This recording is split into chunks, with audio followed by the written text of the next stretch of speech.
So I'm heading into my 5th year at Western Illinois, and I originally came here to play soccer. Throughout the years, one thing led to another. I joined the track team, walked on, and over the years ended up getting better and also just enjoying running more. I kind of fell in love with the process of running, and now I find myself running all year round, running 90 miles a week, and loving every bit of it.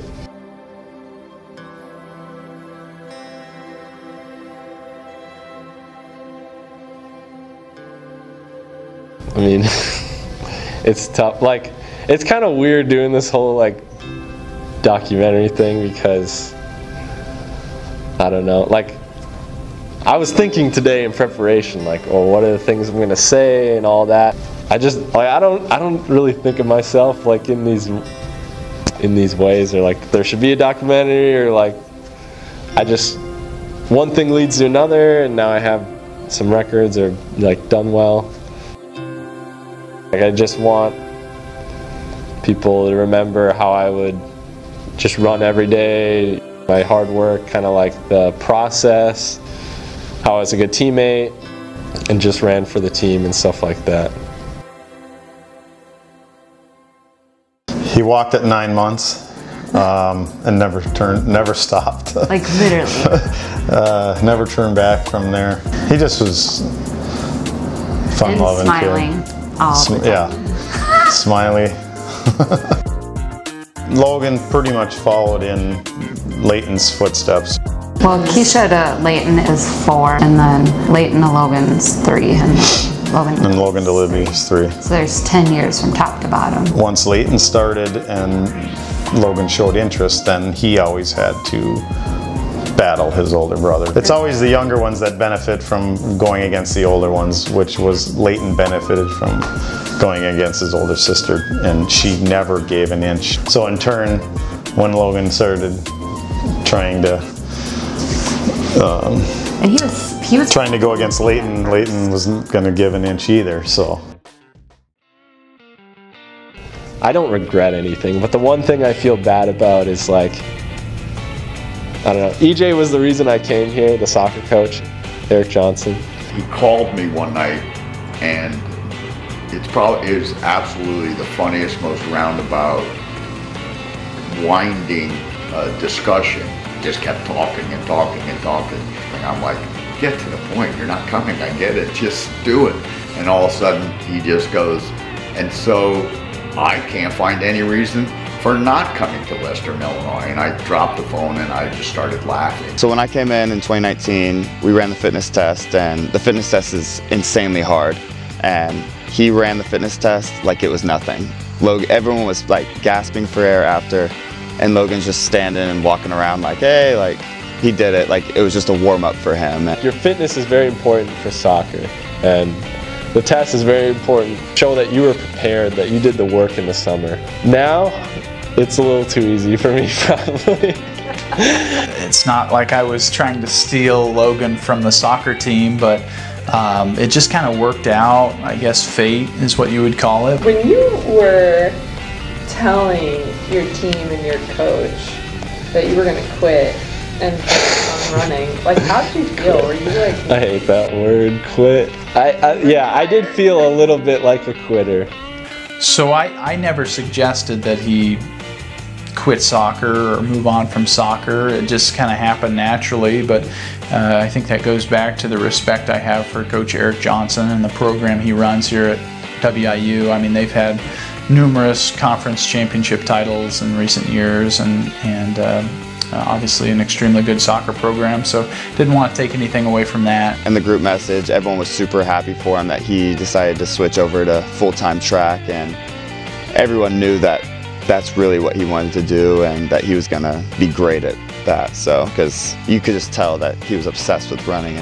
Well, we could never get him to stop running during soccer season. He would finish practice and then he'd go run 2 miles. It's crazy. He's a nut. That call was just like a little difficult to just, talk to Coach. One of those long-winded Logan conversations. I knew where it was going because now I know him better. And I'm like, Logan, what does your heart tell you? in another dimension, I'm playing soccer for Western still. Like, there wasn't anything wrong about it. It's just like, you can only do so much, and like, you have to learn to say no at some point. Do what you're really good at. Your talent is really there. You're talented in both sports. Go do it. For him to put everything that he's put into his running now, he kind of had to be, I don't know, it's kind of cheesy, to be at peace with where he was with soccer. I definitely still accomplished a good amount with soccer, I felt like, or as much as I was capable of, because that's what it's all about, like just getting the best out of like yourself. Once the soccer season concluded, he came over to track and field. We got a training plan going and we were off and running. I never planned on even running here, and now it's gotten to the point where I want to break 4 minutes in the mile. His personal best in the mile when I first got here was 4:35, I believe, and within 2 years of hard work and determination, Logan has progressed from a 4:35 miler to now like a 4:04 miler, which is incredible. Time's running out, and I've still never, you know, won a conference title individually or as a team, and I have a chance to do both, you know, with the team we have. It's amazing to have joined the team when we were barely eligible to be an NCAA team. Like, we barely had enough to compete, to even compete at conference. Now to the point where we have 80, almost 100 people on a team, and we can say that we could win a conference title, and I could be a part of that and be a captain, be a leader in that process is like amazing.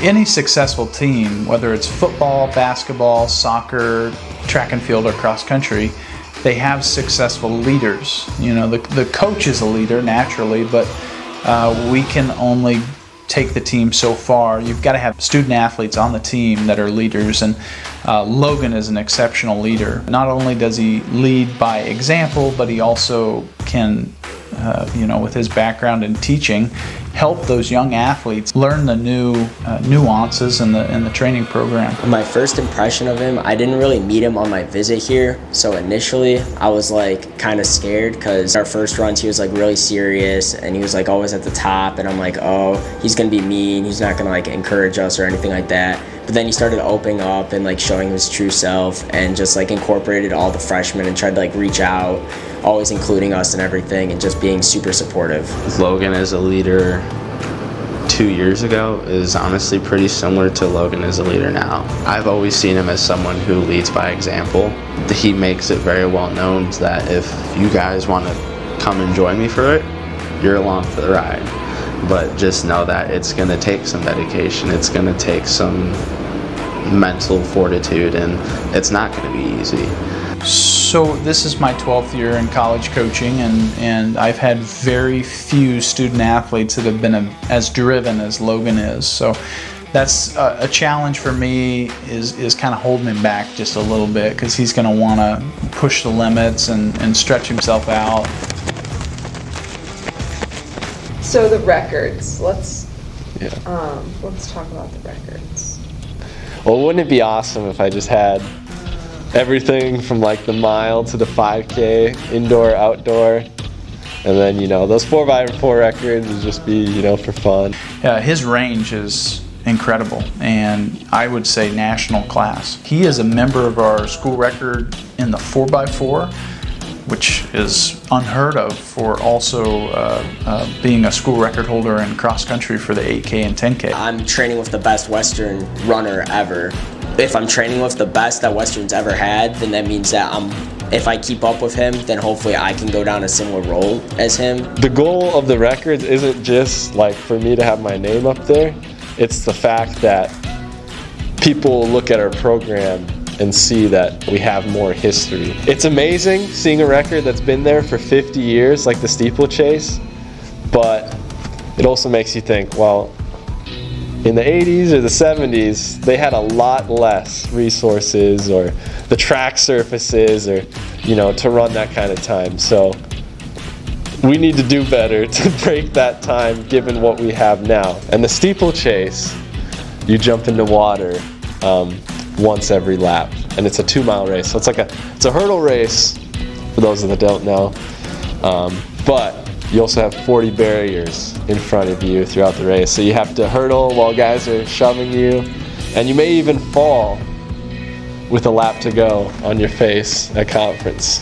So that might happen, and you might have blood everywhere, but you finish the race anyways. That's why it's the best race. I think we can be top 3 at the conference championships this year.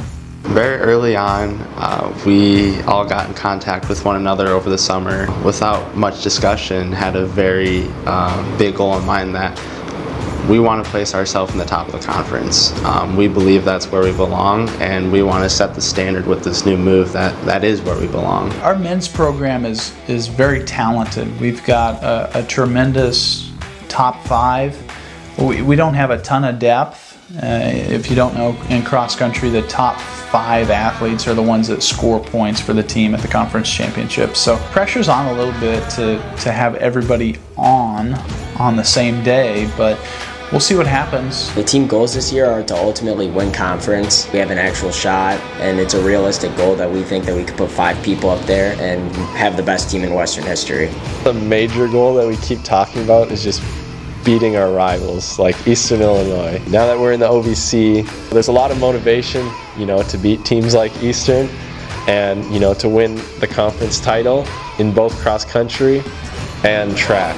It's a great day to be 11 neck! So when we're going to the conference championships, one of the most important competitions of the season, Logan Lommel is somebody that I want on the line competing for this team. He's a guy that's going to get the job done. He's going to set the tone. He's going to execute, and he's a great leader for the rest of our young student athletes. Running for Logan is more than just a few thousand steps a day. When you live with somebody for 3 years, it bleeds into every facet of his life. He gains a lot of value out of the things that he does, and he makes everyone else around him happier and a better person. Track is an insane sport that I can't believe people do, but when I think of a track star, I think of Logan. I could see him breaking every single record that he attempts. If he's studying, he studies. If he's sleeping, he sleeps. If he's running, he's running, and he's one of those guys. I could just see the intensity that he puts into his workout is going to make him successful. He always pushes himself more and more every day, every practice. He's addicted to wanting to just get faster, and nothing's going to stop him from getting faster. Driven to succeed, he just doesn't want to compete. If he's going to compete, he wants to do it at the highest level he can. Everybody should be enjoying it. Everybody should be working their asses off, and then may the best athlete win that day, and then come back and do it again another day. He's got the work ethic. He's got the toughness. At the end of the day, what separates the winner from the 5th place finisher or the 10th place finisher is who wants it more. And Logan has a tremendous desire and drive for success, and that's really what separates him from a lot of competitors.